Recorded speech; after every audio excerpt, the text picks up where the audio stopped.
Halo, selamat datang di penelusuran kita kali ini. Kita akan fokus membongkar bab 17 dari materi sumber Anda. Judulnya menarik banget nih, tahu siapa yang harus dipercaya.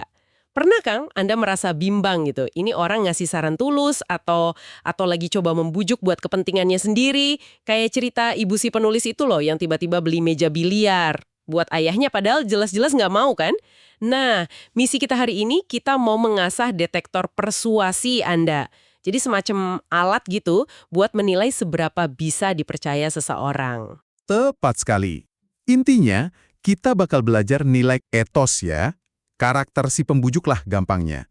Lewat 3 pilar klasik dari Aristoteles. Dan ini bukan cuma teori kuno loh, ini alat praktis banget biar Anda nggak gampang terombang-ambing. 3 pilar itu, pertama, apakah mereka beneran peduli sama kepentingan Anda? Ini disebut disinterest ya, ketidaktertarikan pribadi. Kedua, apa mereka nunjukin kebajikan retoris yang sejalan sama nilai-nilai Anda? Itu virtue.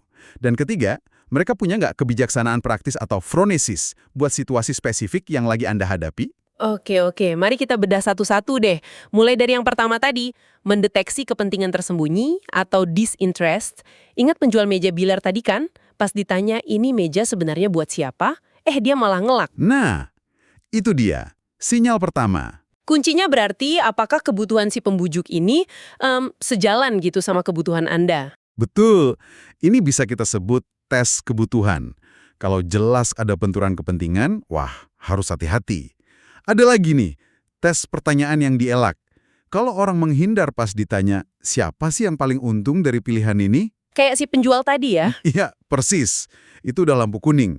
Ada ahli retorika, Kenneth Burke, bilang kalau etos yang kuat itu ya dimulai dari pemahaman tulus akan kebutuhan audiensnya, bukan malah nyamarin kebutuhannya sendiri gitu. Oke, jadi langkah pertama ini intinya deteksi agenda tersembunyi ya. Hmm, Cukup jelas sih, tanya aja siapa yang paling untung dari saran ini. Kalau jawabannya muter-muter, hati-hati. sip.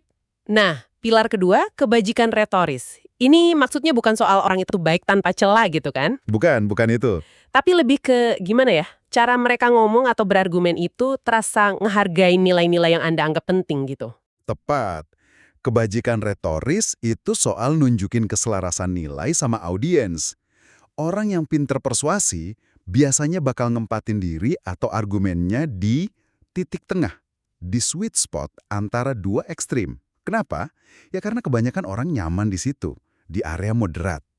Nah, di sini kita bisa pakai detektor ekstremis. Coba perhatiin deh cara mereka ngegambarin pilihan lain atau pandangan lawan. Apakah mereka sengaja ngasih label ekstrim ke pilihan yang sebenarnya? Ya biasa aja moderat gitu. Ah, ini sering nih. Misalnya kita lagi ragu soal investasi resiko tinggi, terus ada yang nyeletuk. Oh, jadi Anda mau main aman aja terus sampai tua nggak dapat apa-apa. Itu contoh melabeli kehati-hatian sebagai ekstrim negatif gitu ya. Nah, itu contoh bagus. Penjual yang punya kebajikan retoris, dia nggak akan langsung dorong produk paling mahal. Itu kan ekstrim ya? Dia bakal tanya dulu, kebutuhan Anda gimana? Budgetnya berapa? Cari titik temu. Aristoteles juga nekenin pentingnya cari jalan tengah ini. Ini bukti kebajikan karena nunjukin mereka menghargai perspektif Anda. Oke, masuk akal banget. Jadi setelah cek kepentingannya, kita lihat cara dia ngebangun argumennya.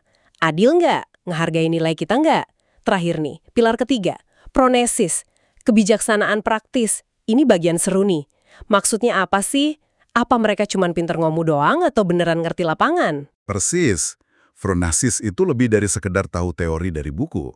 Ini soal kemampuan menerapkan pengetahuan dan pengalaman buat situasi spesifik Anda saat ini juga. Punya nggak dia pengalaman yang relevan?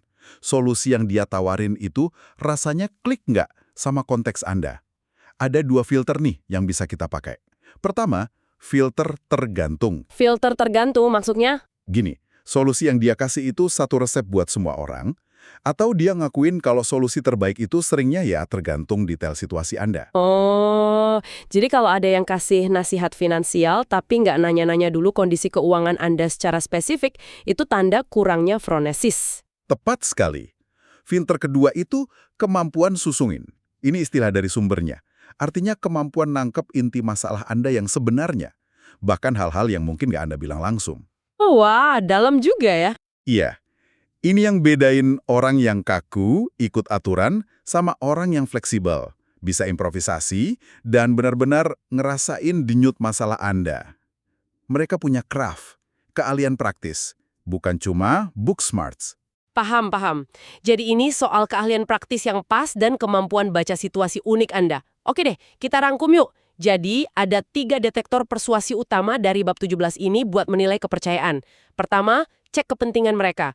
Tulus nggak atau ada maunya. Kedua, nilai kebajikan retoris mereka. Sejalan nggak sama nilai Anda. Cari jalan tengah, bukan malah ekstrim. Ketiga, uji kebijaksanaan praktis mereka. Beneran paham nggak sama konteks Anda? Punya solusi yang relevan nggak? Ini jadi semacam toolkit mental buat Anda nih. Iya, betul. Dan sebagai penutup ya, ada satu hal penting buat direnungkan bareng. Mempercayai seseorang, kalau lihat dari bab ini, itu bukan cuma soal biar nggak dibohongin aja. Ini lebih dalam lagi. Soal mencari keselarasan. Seberapa jauh sih orang ini paham kebutuhan Anda, seberapa dia menghargai nilai-nilai Anda, dan punya nggak dia kebijaksanaan praktis buat bantu Anda di situasi nyata? Pertanyaan ini ngajak kita lihat lebih jauh dari sekedar kata-kata manisnya aja, tapi ke inti karakter dan kompetensinya. Nah, mungkin ini bisa jadi bahan pikiran buat Anda. Gimana Anda akan coba pakai 3 detektor ini di interaksi Anda selanjutnya? Sesuatu untuk Anda renungkan lebih lanjut.